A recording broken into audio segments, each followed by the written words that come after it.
Imagine this. You wake up one morning with a powerful sense of clarity, a burning desire to change. Your mind races with all the possibilities, new goals to achieve, new habits to form, a future that feels limitless.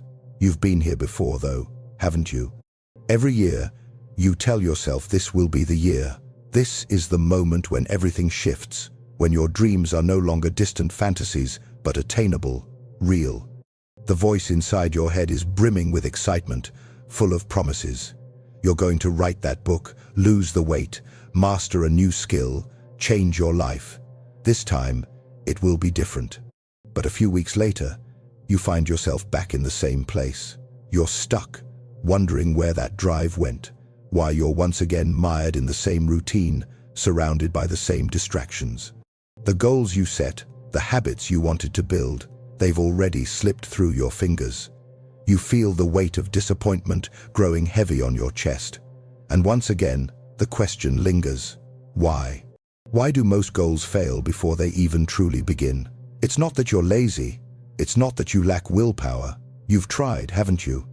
You've mapped out plans, told yourself you'd stick to them, promised yourself you'd change. And yet, despite all your best intentions, you fall short. It's as if the very act of setting a goal triggers an unseen force that pulls you away from it. You know you want something better, but the universe seems to conspire against you, or so it feels. So what is it? What invisible force sabotages your dreams before they even have a chance to take flight? Is it a matter of lack of discipline, or is there something more profound, something deeply embedded in your psychology and the way you relate to yourself and the world? The more you try to pinpoint the problem, the more you realize it's not as simple as trying harder or wanting it enough. But here's the paradox. These very goals that you set, these very desires to improve, are a sign of something much deeper within you. And yet, the harder you pursue them, the more elusive they seem. It's almost as if the very act of wanting creates a block, a mental wall that holds you back. This is the strange contradiction at the heart of most failed attempts at change. And the real question, the one that you may not want to face, is this. Is the real reason your goals fail not because of what you lack, but because of something inside you that resists the very idea of change itself? Why, despite all your will and effort, does change seem so damn hard? As you grapple with this, ask yourself, how often have you looked at someone else's life and wondered why it seems so easy for them? They have the success, the discipline, the confidence you've always dreamed of, while you remain mired in your struggles. But what if the answer isn't that they're inherently better, more disciplined, or more capable? What if they've simply unlocked something that you, too, can tap into? But what is it? What is it that unlocks that potential in some and traps it in others? We'll uncover this hidden force, but first, let's explore why this problem exists in the first place. Now, let's dig deeper. To truly understand why most goals fail before they start, we must peel back the layers of psychology and philosophy, revealing the forces operating beneath the surface. At first glance, it may seem as if the issue is simple. You didn't try hard enough, you lacked motivation, or you got distracted by the trivialities of life. But that explanation doesn't hold up under scrutiny. After all, how many times have you set a goal with the utmost determination, only to watch it crumble under the weight of inaction or self-doubt? The truth is, the failure of goals is not merely a matter of willpower. It's something far more complex, deeply embedded in the way we understand ourselves and the world around us. You see, the problem goes beyond motivation. It's rooted in the way we relate to the concept of change itself. Change, as much as we crave it, also terrifies us. This fear of change runs deeper than we realize, stretching into the very fabric of our identities. At its core, the struggle to meet goals reflects a deeper, more existential crisis, a conflict between who we think we are and who we wish to become. Let's start with Carl Jung, who explored the psyche and the nature of selfhood. He introduced the concept of the shadow, the parts of ourselves we refuse to acknowledge or that we hide from the world. These are the traits we don't like, the aspects of our personality that don't fit into the ideal image we have of ourselves. This shadow, is not inherently bad. In fact, it often holds the key to our growth. However, we are taught, both culturally and personally, to avoid these parts of ourselves, to repress them, or worse, to deny their existence. When you set a goal to change, to improve, you are stepping into a space where the shadow comes to the surface. You are forced to confront all of the unacknowledged parts of yourself that may not fit neatly into this new version of you. If, for example, your goal is to lose weight and become healthier, the mere act of setting that goal brings into conflict your desires for comfort, indulgence, and avoidance, your shadow traits. The conflict between the part of you that desires change and the part of you that resists it is often so powerful that it derails even the best-laid plans. But it's not just the shadow that's at play. Friedrich Nietzsche's philosophy helps us understand another dimension of this internal conflict.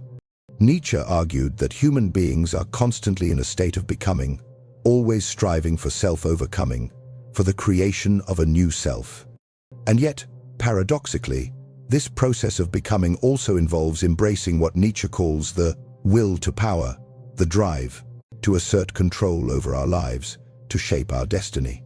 But here's the catch. In order to fully embrace this will to power, we must first confront our limitations, those aspects of ourselves that we seek to avoid, those parts that we feel would keep us from reaching our goals. Most people never achieve their goals because they are too afraid to confront the dark corners of their psyche, the places where fear, doubt, and insecurity lurk. Instead of pushing through this discomfort, they allow their anxiety about change to dictate their actions. When the reality of transformation begins to feel too overwhelming, they retreat, sabotaging their own progress. Change becomes not a victory, but a battle that most of us are conditioned to lose before we even begin. Jean-Paul Sartre, one of the great existential philosophers, provides another lens to understand this problem. Sartre believed that human beings are condemned to be free. What does that mean? In essence, it means that we are constantly faced with choices and decisions, and with each choice, we must accept responsibility for our actions. The problem is that this freedom, the responsibility to create our own identity, can be paralyzing. It's easier to remain in the comfort of old habits, to avoid the challenge of truly defining who we are in any given moment. When we set a goal, we are forced to confront the burden of that responsibility. It's not just about the goal itself, it's about redefining who we are in the process of achieving it. And this existential anxiety, this fear of choosing the wrong path or failing in the process of self-creation, can stop us in our tracks. But the deeper issue, one that may be difficult to face, is that our society itself perpetuates these very patterns. Aldous Huxley, in his novel Brave New World, painted a chilling picture of a society where people were kept in check, not through physical oppression, but through psychological conditioning and the constant reinforcement of conformity. We are surrounded by messages that tell us who we should be, what we should desire, and how we should behave. In this environment, the very notion of individual change, of self-determination, becomes a threat to the social order. To step out of the norm, to take control of one's destiny, requires courage, but also a willingness to confront and reject the forces that are continually pushing us into predictable, easy patterns. In other words, we are not just battling against our internal fears and insecurities. When we try to set goals, we are also battling against a world that is designed to keep us in place. Our goals, as much as they represent personal aspirations, are also an affront to the systems that benefit from our passivity, from our complacency. Society, culture, and even our personal habits are built to keep us locked in familiar, predictable patterns. To change is to rebel, and rebellion always comes with consequences. So, the real reason most goals fail before they even start is not because of a lack of willpower or because of a simple failure to act. It's because we are fighting against the very forces that define us, both internally and externally. The goal is not merely a challenge, it is an existential threat to the comfortable prison of our old self. But here's the thing, it doesn't have to be this way. Once we see the forces that bind us, Once we understand why we resist change, we can begin to break free.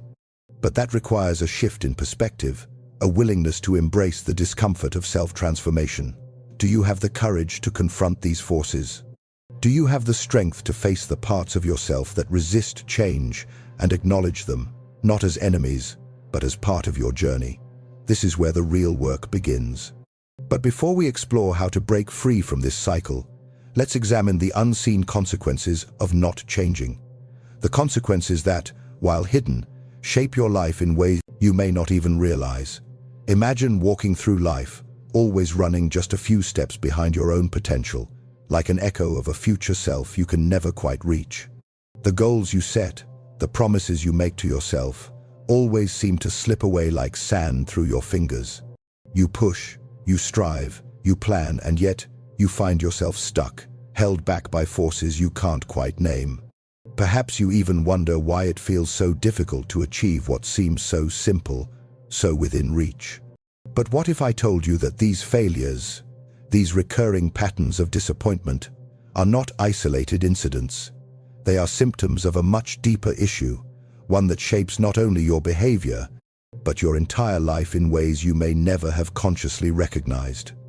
The consequences of failing to break free from these unseen forces are far more profound than merely not reaching a goal. They shape the very nature of your existence, impacting your emotional and psychological well-being, your relationships, and even your perception of reality. These consequences, while subtle, leave lasting imprints on the psyche, creating a feedback loop that makes future attempts at change increasingly difficult and emotionally costly. You may not realize it, but every time you fail to follow through on a goal, a part of you shrinks. The disappointment, the self-criticism, the feeling of inadequacy, all of these gradually erode your sense of self-worth. What begins as a failure to lose weight, write that book, or quit smoking, becomes a much more insidious problem, the erosion of your self-confidence. Each time you fail to act, your brain begins to make associations between change and pain. The discomfort of failure piles up, and your mind learns to avoid the very thought of trying. This is the birth of a fear-based relationship with goals. You begin to associate change, not with growth or possibility, but with disappointment and the painful feeling of being stuck. Psychologically, this feedback loop can become quite dangerous. You may start to see yourself as someone who simply isn't capable of transformation. The goals you set in the past become haunting reminders of your inadequacy, and the fear of failure looms larger each time you attempt to step outside of your comfort zone.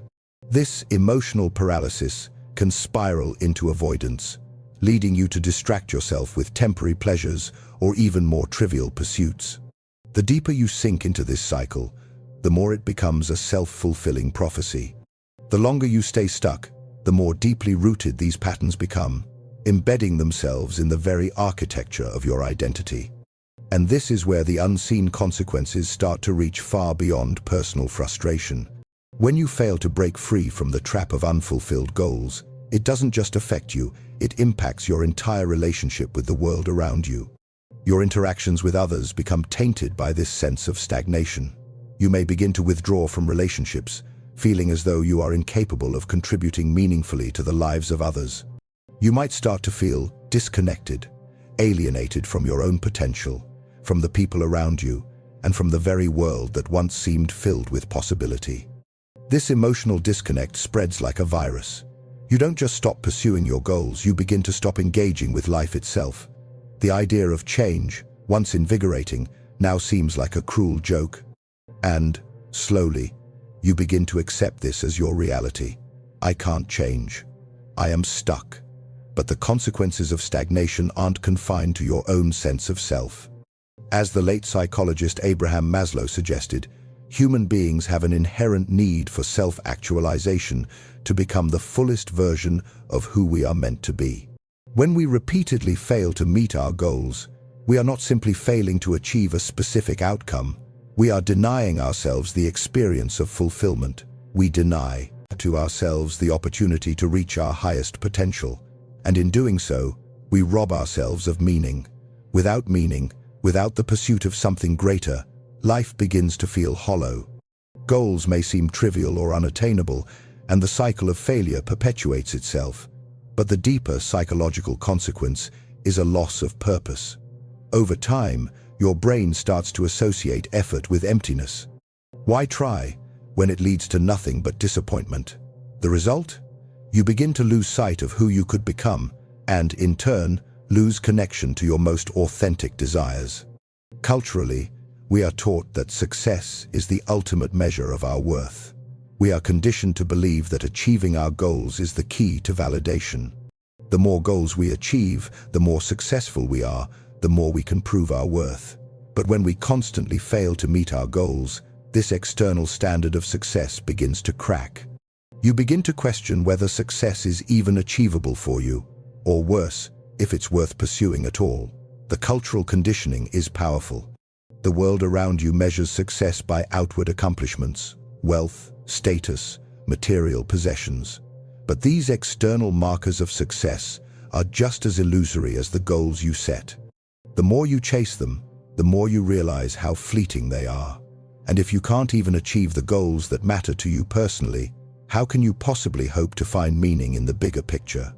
The consequences extend beyond your own psychology and your personal life. They subtly shape the way you engage with the broader world, affecting your ability to create meaningful change on a larger scale. When you believe your personal goals are impossible, it becomes harder to believe in the possibility of societal change, of collective improvement. Change becomes a distant dream, something other people manage to do but never you. In this way, your inability to change yourself mirrors the inertia you perceive in the world around you. The external world becomes a reflection of your internal limitations. The emotional toll of stagnation is profound.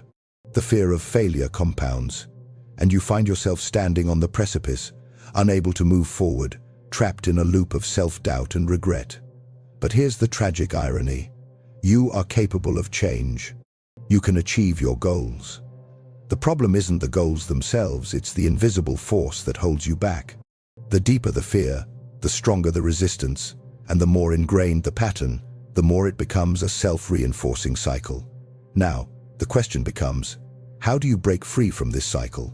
How do you release yourself from the grip of failure before it becomes a permanent feature of your life? Let's explore how we can dismantle this resistance and reclaim control over our lives in the next section. The key to breaking free begins with understanding this cycle and taking radical, intentional action to shatter it. You've felt it, haven't you? That overwhelming urge to break free, to transcend the invisible forces holding you back. The cycle of failure, the paralyzing fear of trying and falling short, has been a constant companion. You've watched your own potential slip through your fingers time and time again, only to wonder why. Why can't I change? Why does this feel impossible? And here you are, staring down the truth. Something must shift. But what if I told you the key to breaking free doesn't lie in more effort or willpower? It lies in a radical shift of perspective, a defiance of everything you've been taught about success and failure. The rebellion we need to wage isn't against the world or against the people who doubt us. It isn't even against our goals themselves. It's against the very systems of thought that have kept us trapped in a state of perpetual failure. What if the problem isn't that you're not capable of change, but that you've been approaching change all wrong? What if, in your attempt to grow, you've been operating from a mindset that was doomed from the start? The first step in this rebellion is to fundamentally shift your understanding of failure. You've been conditioned to view failure as the end, the thing to be avoided at all costs. We fear it, we dread it, we do anything in our power to escape it. But what if failure is not something to be feared, but something to be embraced, even celebrated? What if failure is, in fact, the most essential part of success? This might sound counterintuitive, but hear me out. Think about the most successful people you know, the ones who seem to have achieved everything. Their lives weren't defined by a lack of failure. In fact, their greatest achievements were often preceded by countless failures. What they learned, what they embraced, was that failure isn't a reflection of inadequacy. It's a vital part of the process of becoming. Take Thomas Edison, for example. The man who invented the light bulb failed over 1,000 times before he found success. Can you imagine the resistance he faced? The crushing weight of failure, the deep frustration of trying again and again. But he didn't let failure stop him. He learned from it.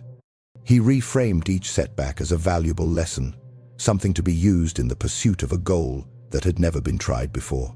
For Edison, failure was not an enemy. It was a teacher, a stepping stone, a necessary part of the journey. This is the mindset you need to adopt in order to break free. You must redefine failure. Instead of seeing it as a reflection of your inability to succeed, begin to view failure as a natural, necessary part of growth. This radical shift in thinking will free you from the paralysis of perfectionism.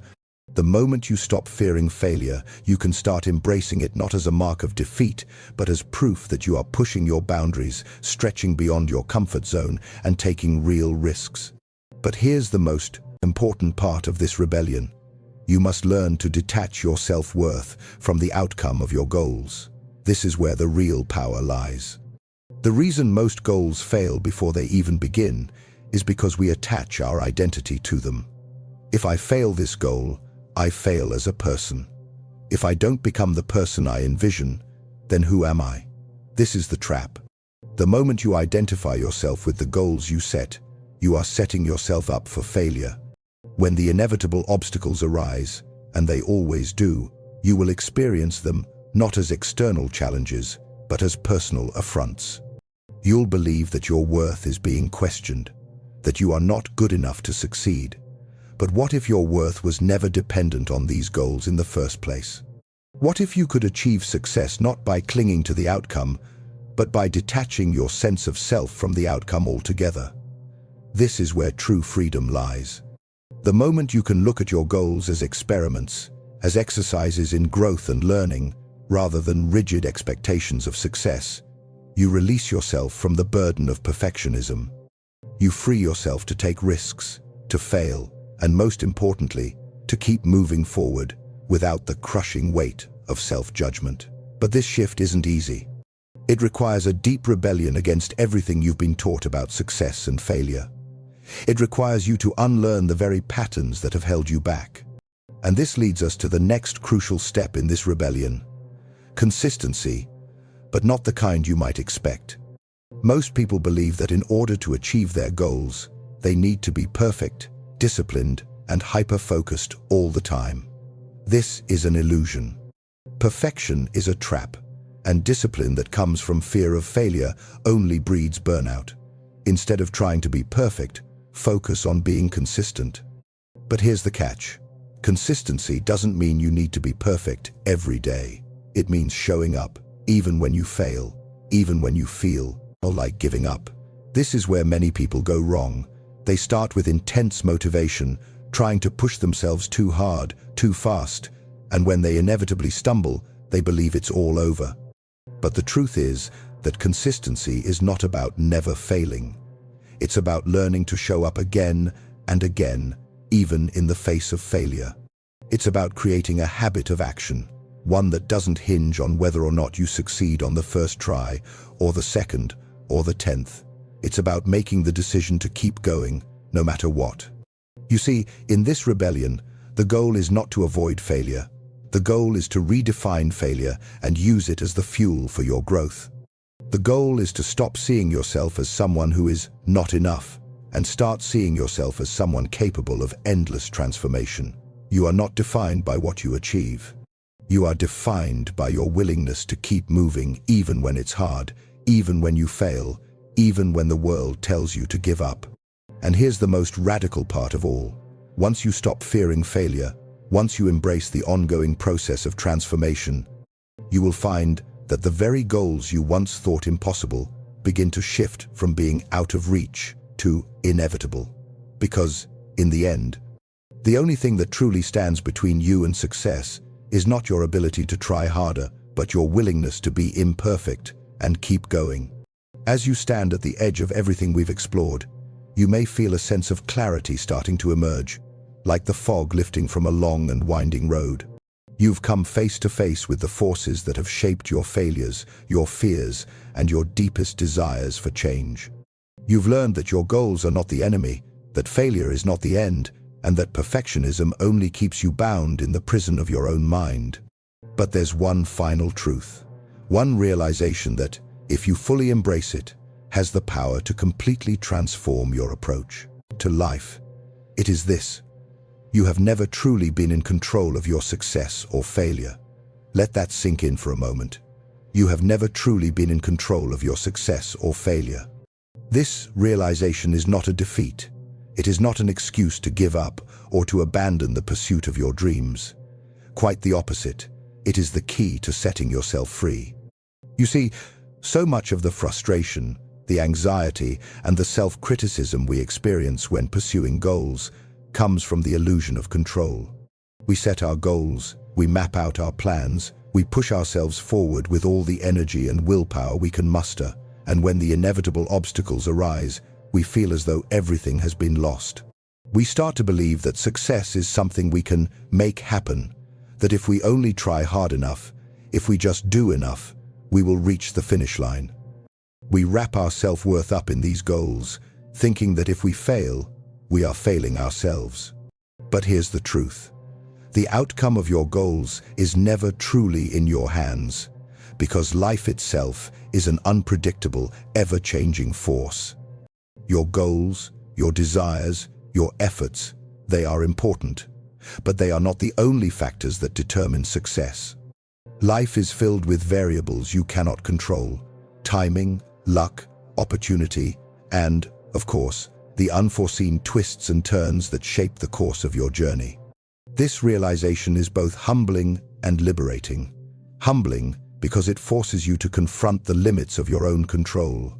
No matter how hard you try, you cannot control every aspect of your journey. But liberating because it frees you from the burden of perfectionism.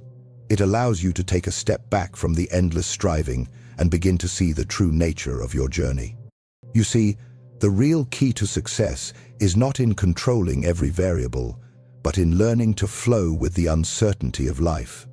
Once you realize that failure is not a reflection of your inadequacy, but merely a step along the way, you begin to free yourself from the pressure to be perfect. The only thing you can control is your response to the journey, the way you engage with your goals, the way you approach each challenge, the way you show up for yourself when things don't go according to plan. This is where your true power lies, not in controlling the outcome, but in mastering the art of presence. What would it feel like to live with this understanding? To know that you are not defined by your failures or your successes, but by your willingness to keep moving forward, regardless of the outcome. This is the final, most powerful realization. You are not the sum of your achievements. You are the sum of your willingness to keep going, to keep evolving, to keep learning. Think back to the goals you've set in your life. How many of them have been weighed down by the belief that if you fail, it means you are not enough? That if you don't achieve them, you are somehow broken or unworthy? This belief has kept you stuck in a cycle of self-doubt and frustration. But what if, instead of defining yourself by what you achieve, you define yourself by the journey itself? What if, instead of seeing failure as the end of the road, you saw it as simply a redirection, a necessary detour on the path to growth? In that light, your goals become less about achieving something specific and more about becoming something new. It's not about reaching the destination, it's about who you become along the way. This paradigm shift has the potential to radically transform every aspect of your life. The pressure you've placed on yourself to be perfect falls away. The weight of disappointment is lifted. And most importantly, you begin to see that every setback, every failure, and every challenge is not a sign of your inadequacy, but a sign that you are alive, engaged, and in the process of becoming. You stop measuring yourself against an external standard of success and start measuring your life by how fully you are showing up for yourself and for the world. This is not a passive acceptance of mediocrity.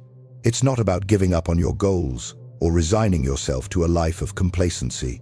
It's about freeing yourself from the chains of perfectionism and the belief that you must control everything.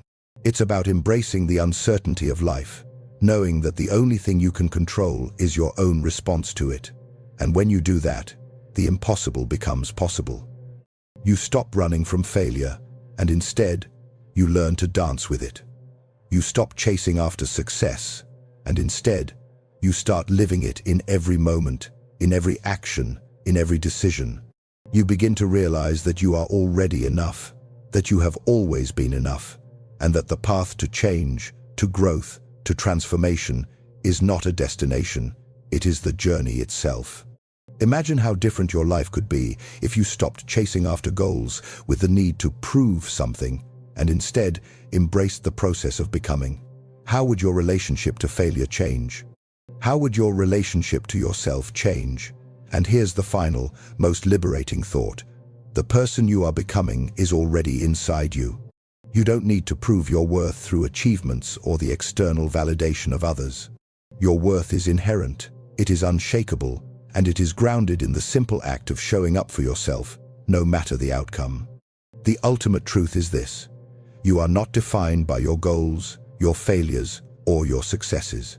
You are defined by your willingness to evolve, to grow, and to engage with life on your own terms. The only thing standing between you and your potential is the belief that you must control it all. Let go of that control. Let go of the need for perfection. Embrace the journey.